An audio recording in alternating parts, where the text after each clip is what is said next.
Revenge against Shechem. One day Dinah, the daughter of Jacob and Leah, went to visit some of the young women who lived in the area.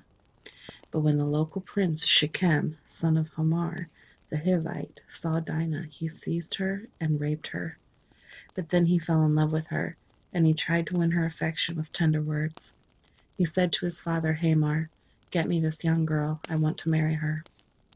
Soon Jacob heard that Shechem had defiled his daughter Dinah. But since his sons were out in the fields herding his livestock, he said nothing until they returned.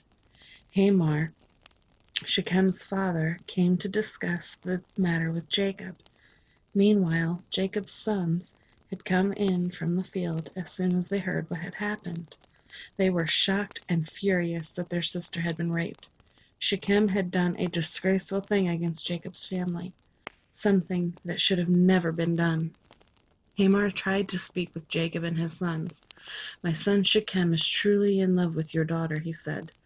"Please let him marry her. In fact, let's arrange other marriages too.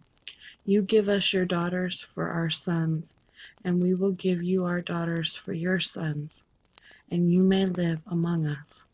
The land is open to you. Settle here and trade with us, and feel free to buy property in the area." Then Shechem himself spoke to Dinah's father and brothers. "Please be kind to me and let me marry her," he begged. "I will give you whatever you ask. No matter what dowry or gift you demand, I will gladly pay it. Just give me the girl as my wife." But since Shechem had defiled their sister Dinah, Jacob's sons responded deceitfully to Shechem and his father Hamor. They said to them, "We couldn't possibly allow this because you're not circumcised.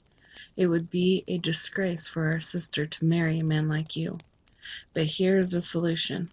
If every man among you will be circumcised like we are, then we will give you our daughters, and we'll take your daughters for ourselves.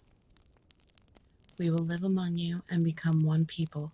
But if you don't agree to be circumcised, we will take her and be on our way." Hamor and his son Shechem agreed to their proposal. Shechem wasted no time in acting on this request, for he wanted Jacob's daughter desperately.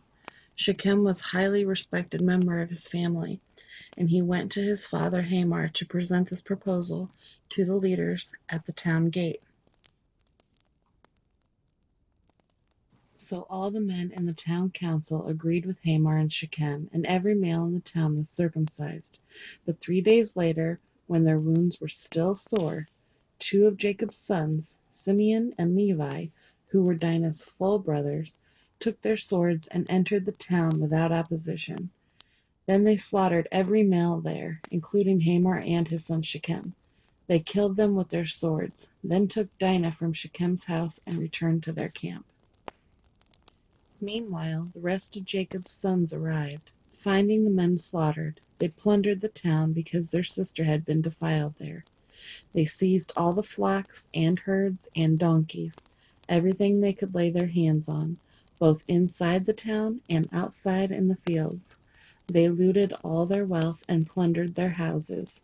They also took all their little children and wives and led them away as captives. Afterward, Jacob said to Simeon and Levi, "You have ruined me. You have made me stink among all the people of this land, among all the Canaanites and Perizzites.